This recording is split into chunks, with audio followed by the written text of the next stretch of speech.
E olá você, seja muito bem-vindo ao canal Mundo Milagre.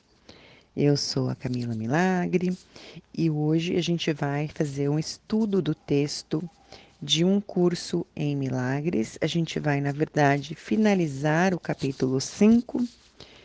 Então, que grandiosas e gloriosas contribuições a gente pode receber hoje. Vamos juntos? Capítulo 5, item 7, a decisão a favor de Deus. Tu realmente acreditas que podes fazer uma voz capaz de abafar a voz de Deus? Realmente acreditas que podes imaginar um sistema de pensamento que possa separar-te dele? Realmente acreditas que és capaz de planejar a tua segurança e a tua felicidade melhor do que ele? Tu não precisas ser nem cuidadoso nem descuidado.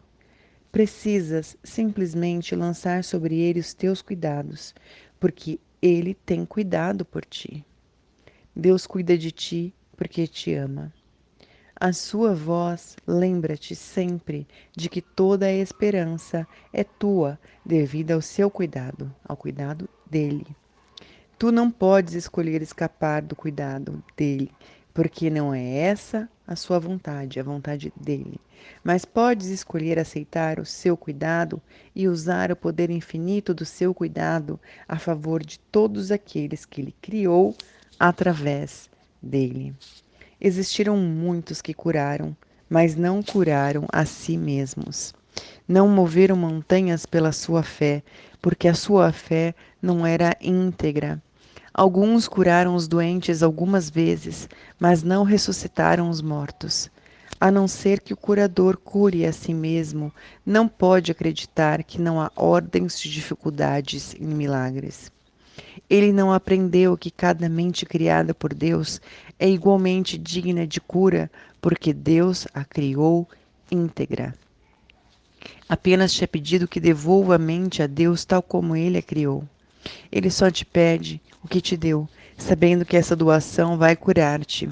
A sanidade é a integridade, e a sanidade dos teus irmãos é a tua. Por que deverias escutar os incessantes chamados insanos que pensas que te são dirigidos, quando podes saber que a voz daquele que fala por Deus está em ti? Deus te entregou o seu espírito e pede-te que entregues o teu a ele. É a vontade de Deus manter o teu espírito em perfeita paz, porque tu e ele são um em mente e espírito. Excluir-te da expiação é a última defesa do ego para sua própria subsistência. Reflete tanto a necessidade de separar do ego, quanto a tua disposição para apoiar essa separação. Essa disponibilidade significa que não queres ser curado. Mas o momento é agora. Não te foi pedido que executastes por ti mesmo o plano da salvação, porque, como eu te disse antes, o remédio não poderia ser feito por ti. O próprio Deus te deu a correção perfeita para tudo o que fizeste, que não esteja de acordo com a sua santa vontade. Estou fazendo com que o plano de Deus seja perfeitamente explícito para ti, e também vou te dizer qual é a tua parte nele e como é urgente que ela seja cumprida. Deus chora diante do sacrifício, entre aspas, de suas crianças, que acreditam que estão perdidas para ele. Sempre que não estás totalmente alegre, é porque reagiste com falta de amor em relação a uma das criações de Deus. Percebendo isso como pecado, entre aspas, tu passas a ser defensivo porque esperas ataque. A decisão de reagir desse modo é tua e pode, portanto, ser desfeita. Não pode ser desfeita pelo arrependimento no sentido usual, porque isso implica culpa. Se te permitir sentir culpa, vais reforçar o erro, ao invés de permitires que seja desfeito para ti. A decisão não pode ser difícil. Isso é óbvio se reconheces que já tens que ter tomado a decisão de não ser totalmente feliz, se é assim que te sentes. Portanto, o primeiro passo para desfazer isso é reconhecer que tu ativamente decidiste errado, mas podes, de forma igualmente ativa, decidir outra coisa. Sê muito firme contigo mesmo nisso e permanece plenamente ciente de que o processo de desfazer, que não vem de ti, está, apesar de tudo, dentro de ti, porque Deus o colocou aí. A tua parte é meramente fazer voltar o teu pensamento ao ponto no qual o erro foi feito e entregá-lo em paz à expiação. Dize isso a ti mesmo da maneira mais sincera possível, lembrando que o Espírito Santo vai responder plenamente à tua mais leve invocação, que o texto traz como a seguinte: devo ter decidido errado, porque não estou em paz.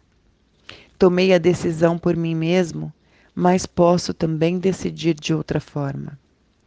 Quero decidir de outra forma, porque quero estar em paz. Não me sinto culpado, porque o Espírito Santo vai desfazer todas as consequências da minha decisão errada, se eu lhe permitir.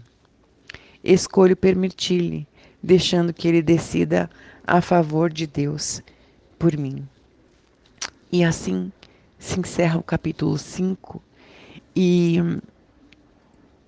com essas palavras, às vezes pode dar a ideia que a gente não tem livre-arbítrio, né?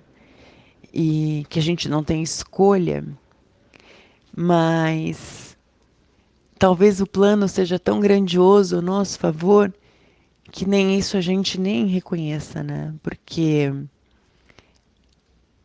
a nós é dado e permitido tudo, inclusive trocar experiências, inclusive pensar diferente, inclusive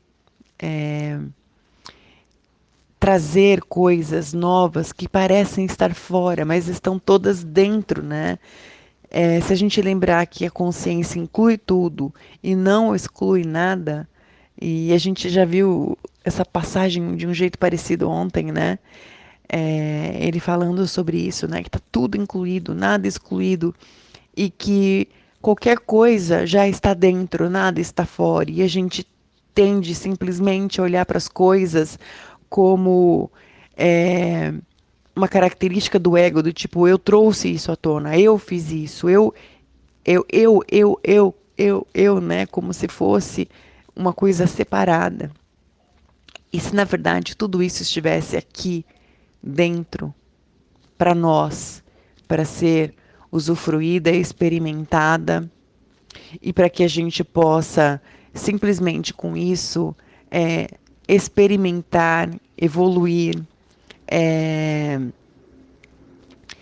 olhar para as coisas com contemplação, olhar para as coisas, mesmo que pareçam equivocadas, saber que isso não precisa ser assim e que tem um outro jeito de fazer, se isso tira a minha paz, né? Então, aqui no texto, quando ele diz, reconheces que já tens que ter tomado a decisão de não ser totalmente feliz, se é assim que te sentes. Portanto, o primeiro passo para desfazer isso é reconhecer que tu ativamente decidiste assim, né? Então, de forma igualmente ativa, escolhe outra coisa, né? Então, e seja muito consistente nisso consigo mesmo, né? Porque se te parece, se algo parece pesado ou equivocado para você, se, se te tira desse estado de paz, é porque, né, você deve ter decidido de maneira equivocada para si mesmo. Então, a próxima escolha é escolher diferente, né? Até que você realmente possa estar em paz, como diz o texto. Então, quais são as escolhas que você tem feito na sua vida que tiram a sua paz? E o que você pode escolher diferente? Quais são as escolhas que você fez na sua vida que não te deixam totalmente alegres e que você simplesmente pode escolher diferente? Parece difícil, né? E mais para trás ele fala, né, é, da questão de que como se você tivesse que espiar daquela antiga expiação, né? Que você tivesse que pagar por isso, como se fosse um sacrifício né? Como se você tivesse que pagar por ter escolhido errado. A quem pertence esse pensamento? A quem pertence esse pensamento? Com quem a gente aprendeu isso? Que a gente tem que pagar por ter escolhido errado.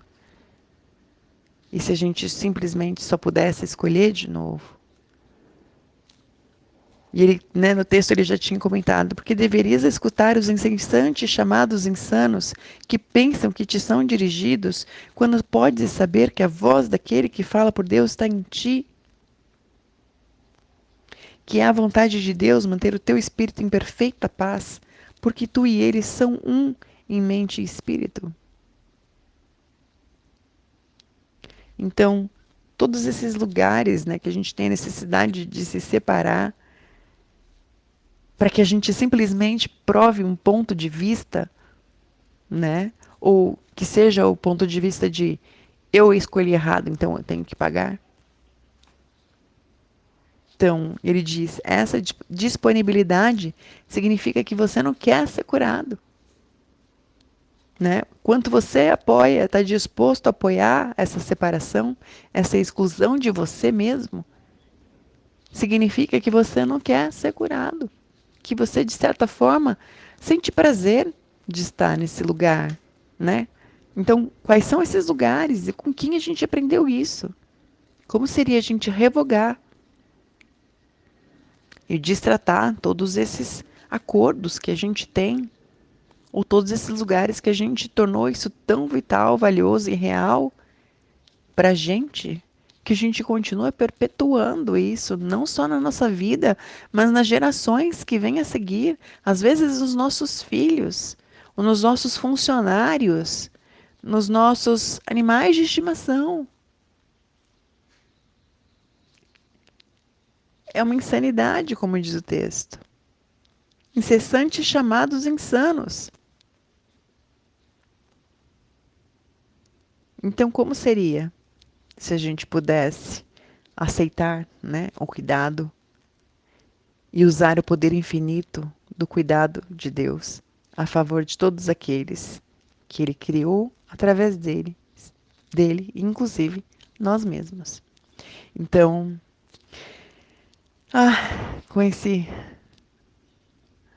essa sensação de o que mais é possível para a paz, eu encerro essa leitura desse capítulo 5 e espero que tenha sido uma contribuição para vocês, como foi para mim fazer todas essas reflexões. E nos vemos na próxima leitura. Um forte abraço e vamos juntos.